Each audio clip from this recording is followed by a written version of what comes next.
Jadi aku di sini akan membuat video tentang materi yang telah aku pelajari selama 1 semester ini di semester 3 dengan mata kuliah komunikasi bisnis.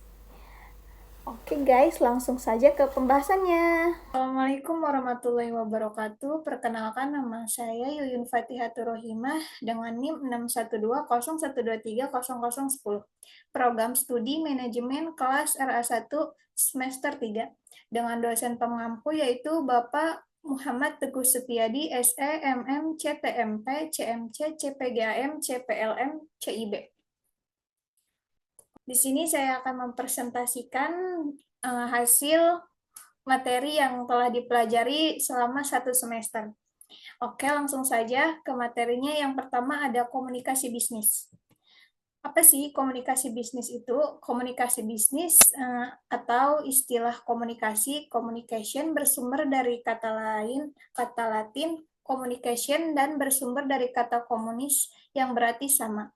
Sama di sini maksudnya adalah sama makna. Dalam prosesnya, minimal komunikasi berlangsung apabila ada kesamaan makna mengenai apa yang dipercakapkan. Menurut para ahli komunikasi, menurut J.A. De Vito menjelaskan bahwa komunikasi berarti bahwa suatu tindakan oleh satu orang atau lebih yang mengirim dan menerima pesan yang terdistorsi oleh gangguan yang terjadi dalam suatu konteks tertentu, mempunyai pengaruh tertentu, dan ada kesempatan untuk melakukan umpan balik. Janice dan Kelly dalam buku Filsafat Ilmu Komunikasi Suatu Pengantar 2005 mendefinisikan komunikasi sebagai suatu proses memulai seorang komunikator menyampaikan stimulus biasanya dalam bentuk kata-kata dengan tujuan mengubah atau membentuk perilaku orang lain atau khalayak. Cakupan komunikasi mencakup beberapa aspek utama. Lingkup internal.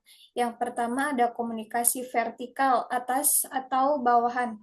Yang kedua ada komunikasi horizontal, antar rekan kerja. Yang ketiga ada komunikasi diagonal, lintas divisi atau departemen.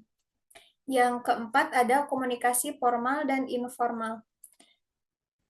Luang lingkup eksternal. Yang pertama ada komunikasi dengan pelanggan atau konsumen.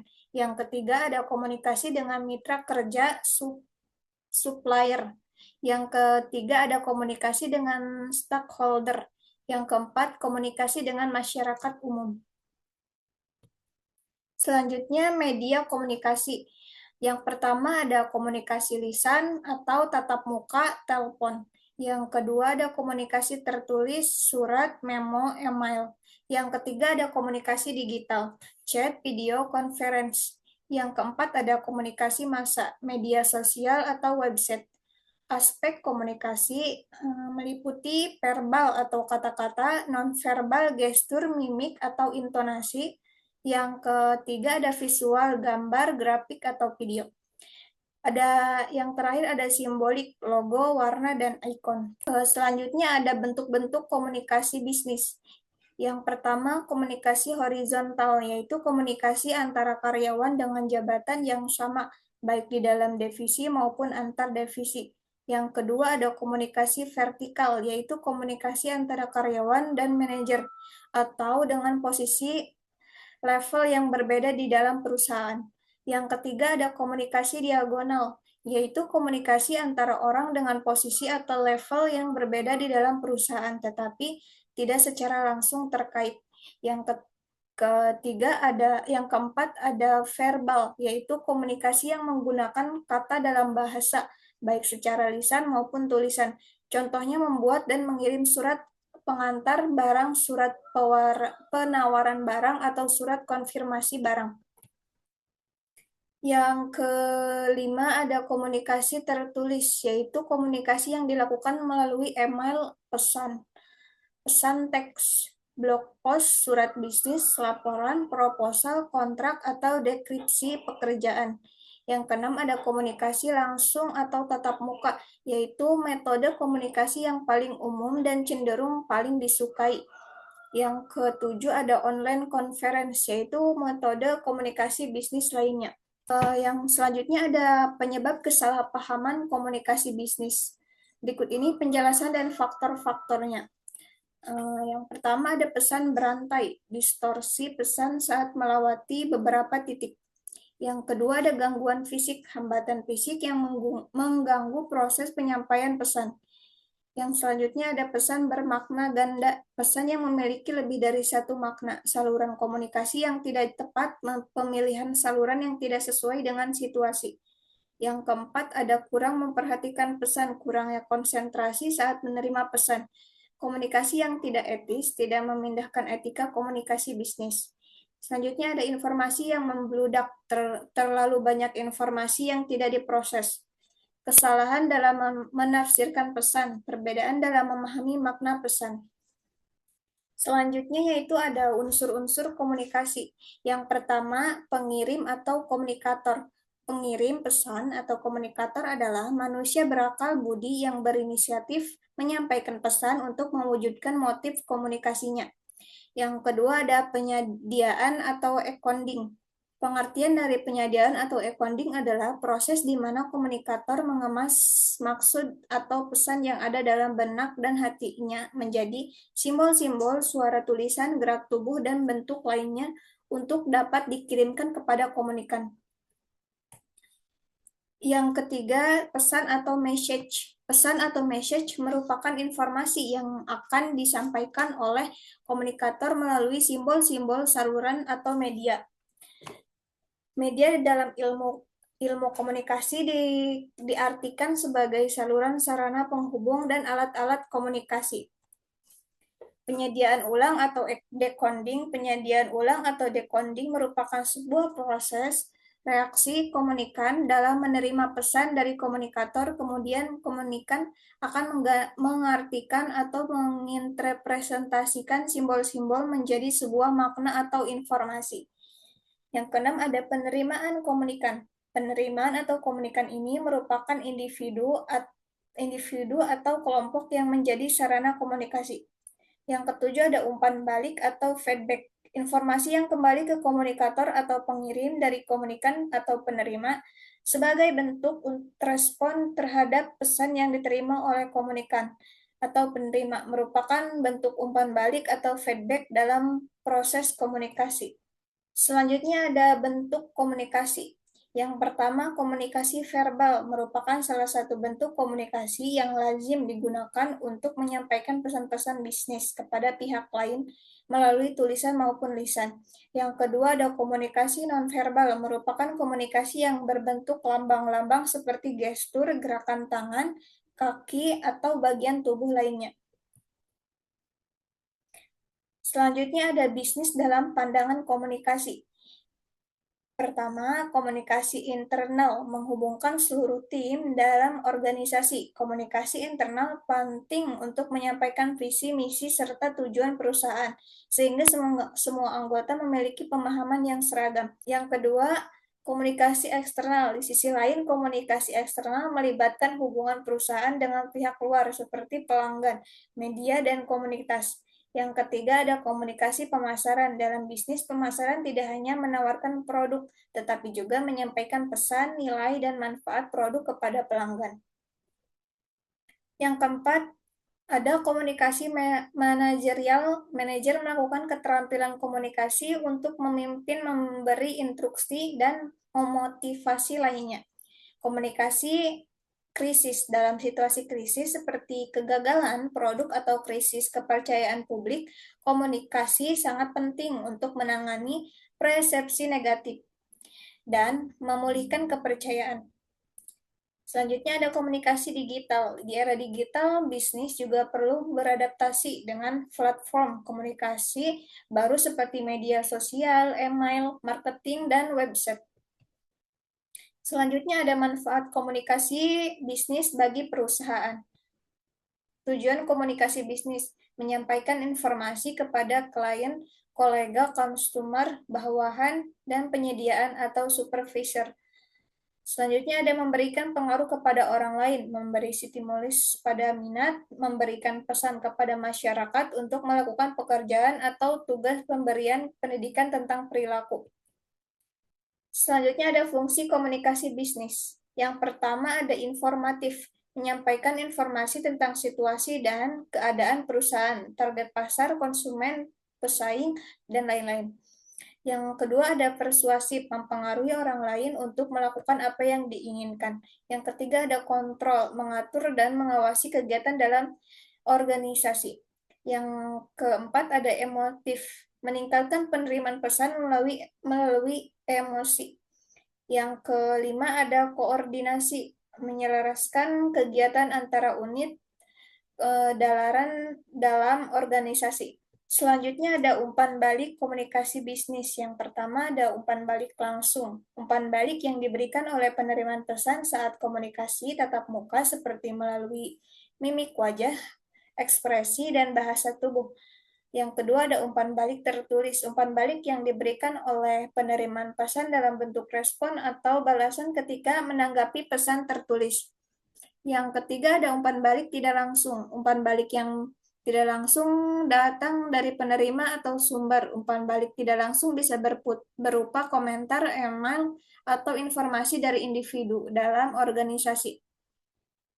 Yang keempat ada umpan balik dapat membantu perusahaan untuk memahami kebutuhan pelanggan, memastikan pesan telah dipahami dan diterima dengan baik, memodifikasi strategi komunikasi, mengidentifikasi peluang untuk meningkatkan produk dan layanan.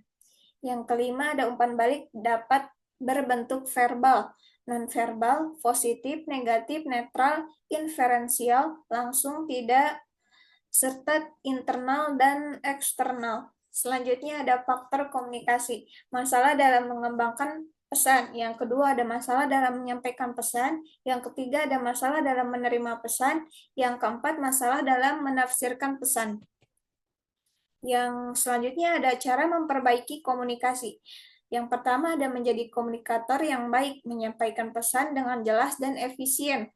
Yang kedua menjadi pendengar yang baik, memperhatikan pesan dan memahami maknanya. Yang ketiga ada menggunakan media atau audio visual, meningkatkan efektivitas komunikasi. Yang keempat ada membangun hubungan yang kuat, meningkatkan kepercayaan dan saling pengertian.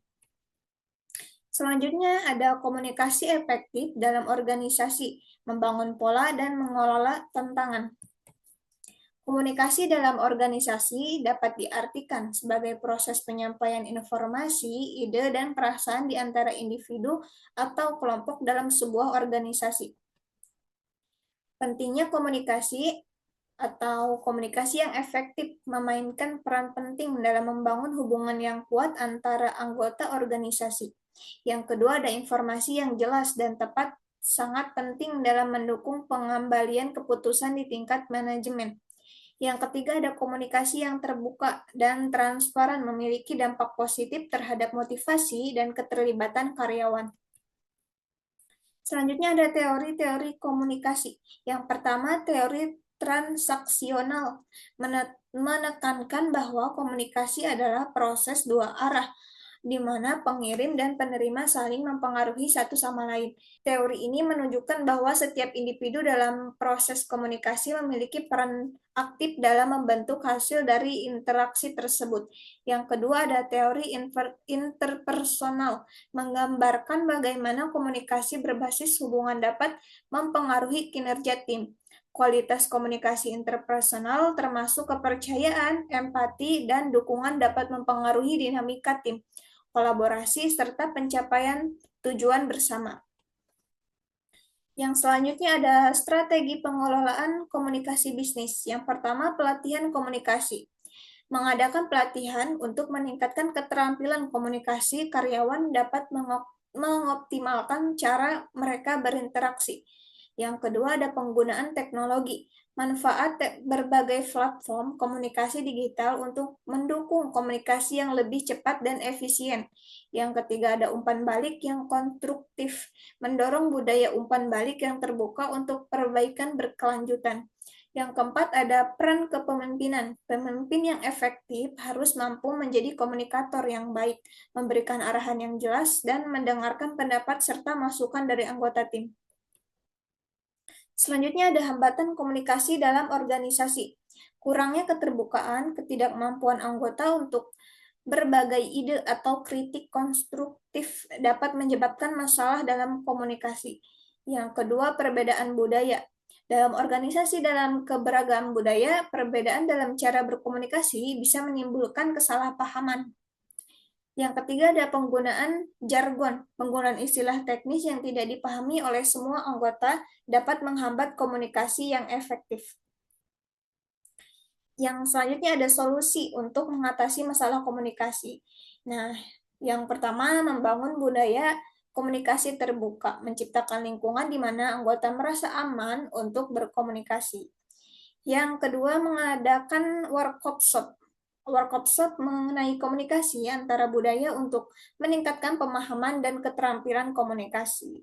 Selanjutnya ada komunikasi efektif antar budaya, mengatasi hambatan dan meningkatkan kerjasama. Dalam era globalisasi yang semakin pesat, interaksi antara budaya menjadi hal yang tidak terhindarkan. Perkembangan teknologi, informasi, dan komunikasi telah memudahkan orang untuk berhubungan dengan individu dari berbagai latar belakang budaya di seluruh dunia. Hal ini menciptakan peluang baru dalam berbagai bidang, seperti bisnis, pendidikan, dan diplomasi. Namun, perbedaan budaya yang ada seringkali menjadi sumber kesalahpahaman dan konflik. Oleh karena itu, pemahaman yang mendalam tentang komunikasi antar budaya menjadi sangat penting untuk menciptakan hubungan yang harmonis dan produktif. Selanjutnya ada pengertian budaya. Apa sih budaya itu? Budaya adalah suatu sistem, nilai, norma, dan kebiasaan yang dianut oleh sekelompok orang. Budaya mencakup berbagai aspek kehidupan seperti bahasa, agama, seni, adat, istiadat, dan cara berpikir. Setiap budaya memiliki karakteristik unik yang membedakannya dari budaya lain. Dalam konteks komunikasi, budaya mempengaruhi cara individu berinteraksi, menyampaikan pesan, dan memahami informasi. Oleh karena itu, pemahaman yang mendalam tentang budaya sangat penting untuk menciptakan komunikasi yang efektif. Yang kedua, budaya juga bersifat dinamis. Artinya, ia dapat berubah seiring waktu akibat pengaruh dari faktor internal dan eksternal, globalisasi, migrasi, dan perkembangan teknologi informasi. Adalah beberapa faktor yang mempengaruhi perubahan budaya dalam komunikasi antara budaya. Penting untuk menyadari bahwa budaya tidak hanya mempengaruhi cara orang berkomunikasi, tetapi juga cara mereka berpikir dan bertindak. Dengan memahami budaya, individu dapat lebih mudah beradaptasi dan berinteraksi dengan orang dari latar belakang yang berbeda. Alasan pentingnya mempelajari komunikasi antar budaya. Mempelajari komunikasi antar budaya sangat penting karena dapat membantu individu untuk mengatasi kesalahpahaman yang sering terjadi akibat perbedaan budaya. Kesalahpahaman ini dapat muncul dari perbedaan dalam bahasa, nilai, dan norma yang dianut oleh masing-masing budaya. Dengan memahami komunikasi antar budaya, individu dapat mengembangkan keterampilan untuk mengadaptasi dan berinteraksi dengan lebih baik, sehingga mengurangi potensi konflik. Selanjutnya ada hambatan komunikasi antar budaya. Hambatan komunikasi antar budaya dapat muncul dari beberapa faktor. Salah satunya adalah perbedaan bahasa. Bahasa adalah alat utama dalam komunikasi, dan perbedaan bahasa dapat menyebabkan kesalahpahaman yang signifikan. Ketika individu tidak berbicara dalam bahasa yang sama, mereka mungkin kesulitan untuk menyampaikan pesan dan jelas atau memahami apa yang disampaikan oleh orang lain. Selain itu, nuansa dan makna yang terkandung dalam bahasa juga dapat berbeda, sehingga menambah kompleksitas dalam komunikasi. Selanjutnya ada etika dan teknologi dalam komunikasi. Etika komunikasi melalui teknologi. Etika komunikasi adalah prinsip-prinsip moral yang mengatur perilaku komunikasi individu atau organisasi dalam berinteraksi dengan teknologi seperti internet, media sosial, email, dan konferensi video. Untuk berinteraksi dengan orang lain ketika ini bertujuan untuk memastikan komunikasi yang efektif, sopan, dan menghormati privasi orang lain. Berikut beberapa yang mencakup etika komunikasi melalui teknologi. Yang pertama, ada prinsip etika komunikasi melalui teknologi, yaitu kebenaran dan akurasi. Pastikan informasi yang disampaikan benar dan akurat. Kesopanan dan hormat, menggunakan bahasa yang sopan dan menghormati lawan bicara. Privasi dan kerahasiaan, dilarang membagikan informasi pribadi tanpa izin. Yang selanjutnya ada keterbukaan dan transparansi, menjelaskan tujuan dan maksud komunikasi yang ingin disampaikan. Selanjutnya ada etika komunikasi dalam media sosial. Yang pertama, jangan membagikan konten yang tidak pantas atau ilegal. Hindari cyberbullying dan pelecehan online. Yang ketiga ada jangan membagikan informasi pribadi orang lain tanpa izin. Selanjutnya ada etika komunikasi dalam email. Yang pertama, menggunakan subjek yang jelas dan relevan. Yang kedua, menulis pesan yang singkat dan jelas. Yang ketiga, hindari menggunakan bahasa yang tidak sopan atau kasar. Yang selanjutnya ada etika komunikasi dalam konferensi video. Ketika komunikasi dalam konferensi video adalah seperangkat prinsip moral yang mengatur perilaku komunikasi individu atau organisasi selama konferensi video untuk memastikan interaksi yang efektif sebagai berikut, yaitu yang pertama, memastikan koneksi internet stabil, menggunakan perangkat yang memadai, menggunakan bahasa yang sopan, dan menghormati privasi orang lain, memberikan kesempatan lawan bicara untuk berbicara. Yang selanjutnya ada etika komunikasi dalam email, menggunakan subjek yang jelas dan relevan, menulis pesan yang singkat dan jelas, hindari menggunakan bahasa yang tidak sopan atau kasar. Selanjutnya ada peran teknologi informasi melalui internet di dalam komunikasi bisnis. Dalam dunia bisnis, teknologi informasi dan komunikasi dimanfaatkan untuk perdagangan secara elektronik atau dikenal sebagai e-commerce. Di Indonesia, bisnis e-commerce sudah bukan hal yang aneh. Hal ini sudah menjadi hal yang biasa dan sudah berkembang cukup baik. Dengan memanfaatkan bisnis e-commerce, orang akan lebih mudah mendapatkan barang yang diinginkan atau jasa yang dicari olehnya. Perkembangan bisnis e-commerce di Indonesia semakin pesat yang dipengaruhi oleh salah satu faktor, yaitu semakin banyak dan murahnya koneksi internet di Indonesia.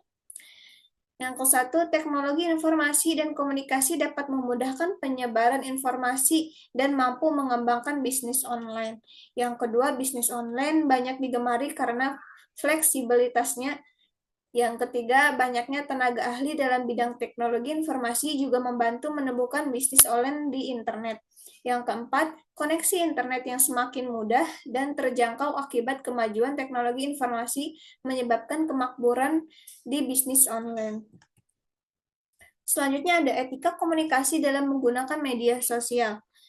Peningkatan pengetahuan generasi muda dalam etika penggunaan teknologi informasi dan komunikasi sangat penting dalam meningkatkan kesadaran mereka tentang pentingnya perilaku baik di dunia digital.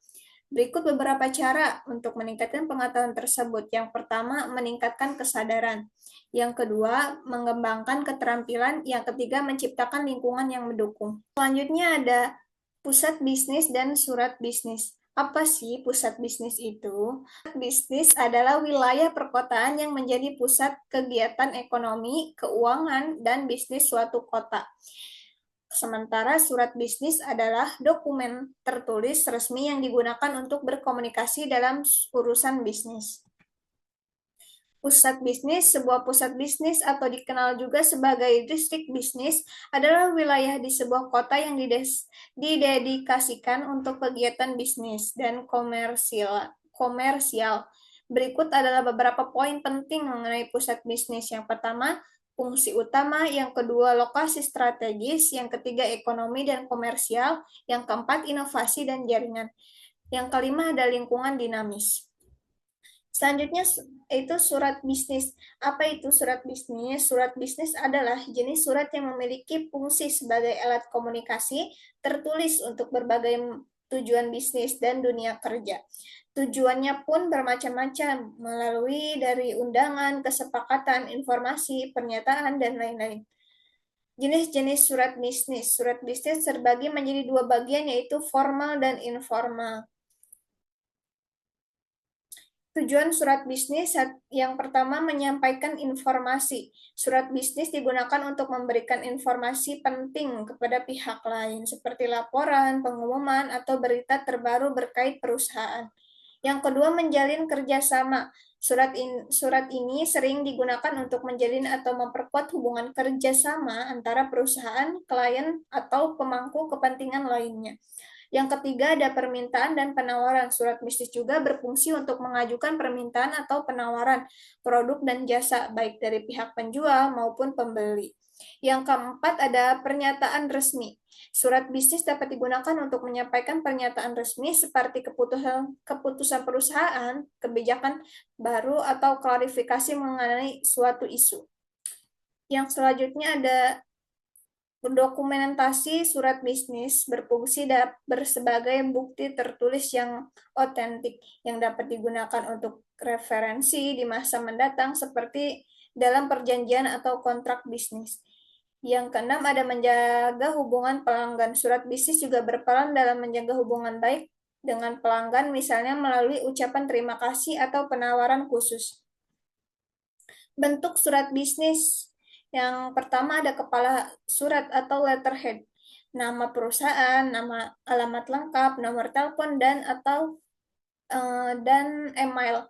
Logo perusahaan jika ada. Yang kedua, tanggal pembuatan suratnya. Yang ketiga ada alamat penerima, nama penerima, jabatan, nama perusahaan penerima, alamat perusahaan penerima. Yang keempat, salam pembuka. Contoh kepada Bapak atau Ibu yang terhormat. Selanjutnya ada bentuk surat bisnis. Ada isi surat atau paragraf pembuka menyampaikan tujuan surat. Yang selanjutnya ada paragraf inti menjelaskan informasi atau permintaan secara terperinci. Selanjutnya ada paragraf penutup menyimpulkan dan menyampaikan harapan atau tindakan selanjutnya. Yang keenam ada salam penutup, contoh hormat kami atau salam sukses. Yang ketujuh tanda tangan atau nama pengirim, jabatan pengirim, nama perusahaan. Yang kedelapan lampiran jika ada. Sebutan dokumen tambahan yang dilampirkan. Selanjutnya ada membuat laporan dan fungsi laporan bisnis. Pengertian laporan. Laporan merupakan alat bagi pimpinan untuk menginformasikan atau memberikan masukan untuk setiap pengambilan keputusan yang diambilnya. Oleh karena itu, laporan harus akurat, lengkap, dan objektif.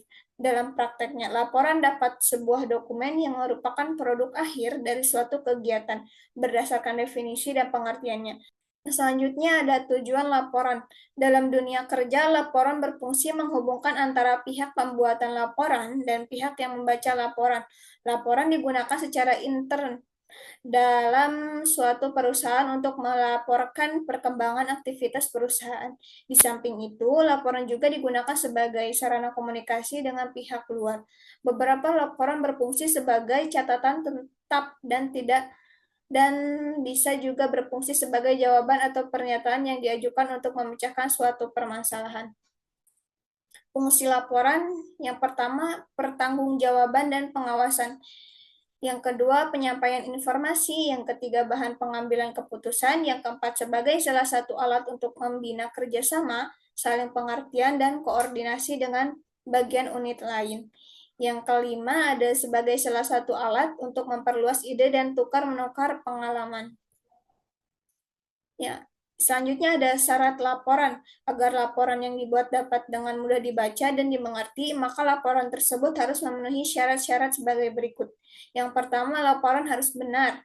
Yang kedua, laporan harus langsung pada sasaran.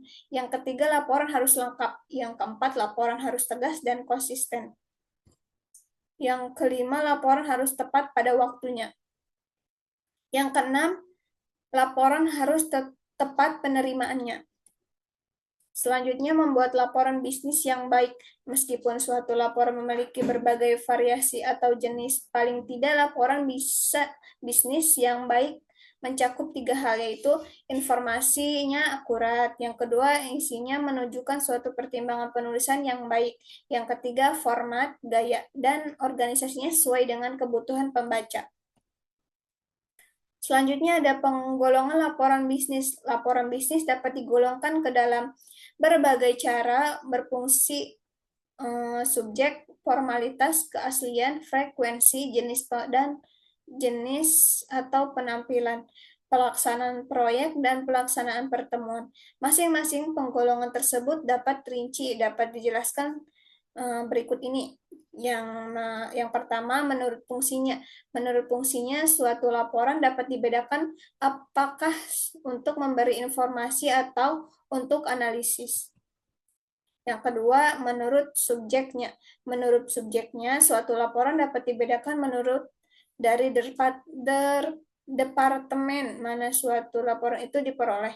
Sebagai contoh, laporan akuntansi, laporan periklanan, laporan pengumpulan kredit, laporan pembelanjaan, laporan asuransi, laporan pemasaran, laporan ekonomi, laporan produksi, laporan personalia, laporan statistik, dan laporan-laporan teknik.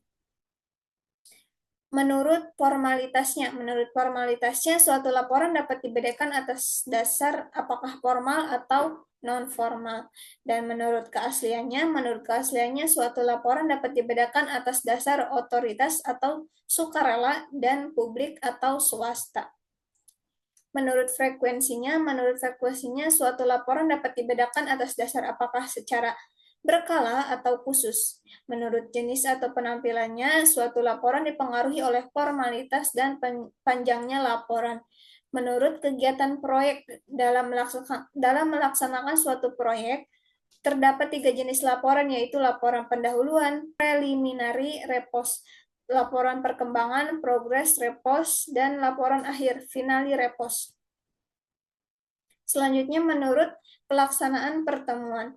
Berdasarkan pelaksanaan pertemuan, laporan bisnis dapat dibedakan ke dalam agenda, resolution, notulen minutes, dan laporan pertemuan broadcasting. Agenda mencakup jadwal pelaksanaan dan topik yang akan dibahas dalam pertemuan. Resolusi adalah laporan singkat yang secara formal berisi pengumuman hasil konsensus dalam suatu pertemuan. Notulen mencakup catatan semua hal yang terjadi dalam suatu pertemuan. Laporan pertemuan adalah suatu laporan resmi yang mencakup bahasanya lebih luas dan berisi hasil-hasil pertemuan atau konferensi penting. Sistematika penulisan laporan. Laporan tugas terdiri dari 5 bab, antara lain bab pertama itu pendahuluan, menjelaskan mengenai latar belakang masalah, tujuan, manfaat, batas masalah, dan sistematika penulisan. Yang kedua yaitu bab kedua, tinjauan pustaka, menjelaskan mengenai definisi diffusion bonding, mekanisme diffusion atom, mekanisme diffusing bonding, parameter proses, dan jenis-jenis material yang dapat disambung, kelebihan dan kekurangan, gas pelindung, dan polishing. Yang ketiga, bab ketiga, metode, menjelaskan mengenai metode penelitian, parameter penelitian, rincian kerja, prosedur penelitian, serta alat-alat dan bahan yang digunakan. Yang keempat, bab keempat, hasil dan pembahasan memaparkan dan menganalisis data-data yang didapatkan dari hasil penguji. Yang kelima, penutup, menjelaskan mengenai kesimpulan akhir penelitian dan saran-saran yang direkomendasikan berdasarkan pengalaman di lapangan untuk perbaikan proses pengujian selanjutnya. Yang selanjutnya ada proposal. Apa sih proposal? Proposal adalah sebuah dokumen yang berisi rencana atau usulan yang diusul secara sistematis untuk mencapai tujuan tertentu. Proposal seringkali digunakan untuk mengajukan ide, rencana, atau proyek kepada pihak yang berwenang, baik itu individu, organisasi, maupun lembaga. Dalam dunia akademik, proposal umumnya diajukan oleh mahasiswa atau penelitian untuk mendapatkan persetujuan atau pendanaan untuk penelitian atau karya ilmiah. Sedangkan dalam proses dunia bisnis atau organisasi, proposal digunakan untuk mengajukan proyek kerjasama atau pendanaan. Selanjutnya ada macam-macam dan fungsi proposal. Yang pertama berdasarkan bentuk proposal, yaitu yang pertama ada formal, non-formal, semi-formal. Yang kedua berdasarkan tujuan penulisannya, yaitu proposal riset atau penelitian adalah proposal yang bertujuan untuk mengajukan pengadaan riset maupun penelitian. Selanjutnya ada proposal acara adalah proposal yang bertujuan untuk mengajukan pengadaan suatu acara atau kegiatan. Selanjutnya ada proposal kerjasama, adalah proposal yang bertujuan untuk mengajukan usulan kerjasama dengan pihak lembaga lain. Yang keempat ada proposal permohonan dana, adalah proposal yang bertujuan untuk mengajukan permohonan atau permintaan dana. Yang kelima ada proposal kerja praktek, adalah proposal yang bertujuan untuk mengajukan permohonan kerja praktek. Yang keenam ada proposal usaha, adalah proposal yang disusun oleh seseorang atau sekelompok orang untuk mendirikan suatu usaha. Selanjutnya ada fungsi proposal. Berikut ini adalah fungsi dari suatu proposal. Yang pertama, untuk melakukan penelitian yang berkaitan dengan agama, sosial, budaya, ekonomi. Yang kedua dapat digunakan untuk mendirikan suatu usaha. Yang ketiga dapat digunakan untuk mengajukan suatu tender dari berbagai macam lembaga. Yang keempat dapat digunakan untuk mengadakan acara-acara kegiatan tertentu seperti acara perayaan, pelatihan, perlombaan, seminar. Yang kelima dapat untuk mengajukan dana pada lembaga sebagai bantuan terhadap suatu acara atau pengembangan daerah.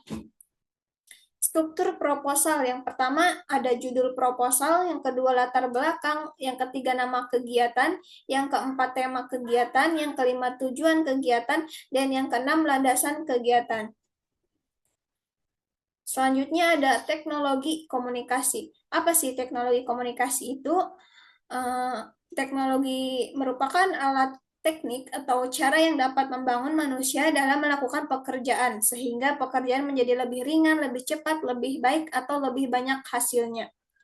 Dari Haryani 2001. Teknologi komunikasi adalah peralatan perangkat keras atau hardware dalam sebuah struktur organisasi yang mengandung nilai-nilai sosial yang memungkinkan setiap individu mengumpulkan proses dan saling tukar-menukar informasi dengan individu lainnya. Beberapa teknologi komunikasi yang tersedia sampai saat ini ada antara lain word processor, printer laser, mesin fax, video tap mail, internet, teleconferencing, dan telepon. Selanjutnya ada teknologi komunikasi bisnis tertulis. Teknologi komunikasi bisnis tertulis adalah pertukaran informasi dalam bentuk tulisan yang dilakukan dalam kegiatan bisnis. Teknologi ini dapat digunakan secara internal atau antara organisasi atau antar perusahaan dan pelanggan.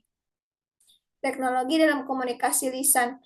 Teknologi dalam komunikasi lisan adalah teknologi yang digunakan untuk berkomunikasi secara langsung atau tatap muka. Teknologi ini dapat membantu mempermudah dan mempercepat komunikasi. Pengaruh teknologi terhadap komunikasi. Teknologi telah merevolusi cara kita berkomunikasi. Dulu kita terbatas pada komunikasi tatap muka, surat, dan telepon. Kini dengan adanya internet dan perangkat pintar, kita bisa terhubung dengan siapa saja, di mana saja, dan kapan saja. Berikut beberapa pengaruh utama teknologi terhadap komunikasi. Perubahan dalam cara berkomunikasi. Aksesibilitas komunikasi menjadi mudah dan cepat. Kita bisa mengirim pesan, video call, atau bahkan konferensi video dengan orang di belahan dunia lain. Media baru, munculnya berbagai platform seperti media sosial, aplikasi pesan instan, dan email telah mengubah cara kita berinteraksi. Bahasa baru, penggunaan emoji, GIF, dan singkatan menjadi bagian dari bahasa sehari-hari dalam komunikasi digital. Dampak positif, globalisasi teknologi memungkinkan kita terhubung dengan orang-orang dari berbagai budaya dan latar belakang, memperluas wawasan dan memperkaya pengalaman. Efisiensi, komunikasi bisnis dan pribadi menjadi lebih efisien dengan adanya email, video conference, dan alat kolaborasi online. Mungkin itu saja presentasi dari saya. Kurang dan lebihnya mohon maaf. Wassalamualaikum warahmatullahi wabarakatuh.